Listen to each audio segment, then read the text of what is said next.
totale consternation sur le visage de ces petits-enfants.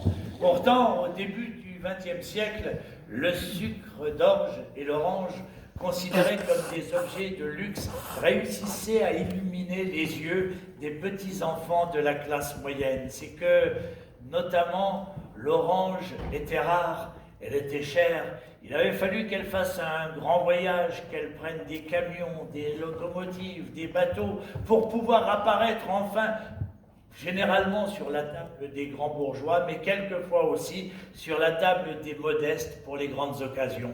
En mémoire de ce temps où les fruits étaient forcément de saison, parfois on enveloppe encore l'orange afin de la protéger dans un petit rectangle de papier, souvent agrémenté d'un motif évoquant la chaleur, le soleil, d'ailleurs.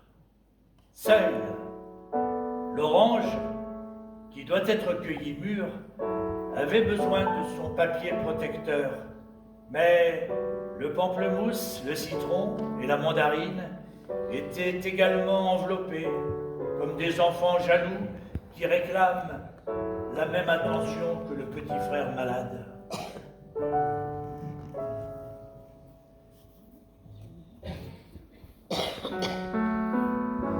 Ça fait longtemps que j'ai pas eu des poils partout. Un gros museau qui vient baver sur mes genoux. Un copain qui remue la queue quand il te voit. Est-ce que tu connais mieux pour exprimer la joie?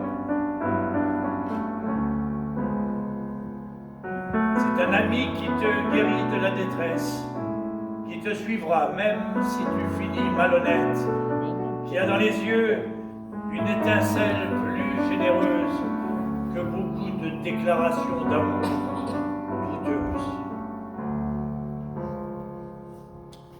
J'écoute une chanson d'Alexis HK et je me souviens. En 1999,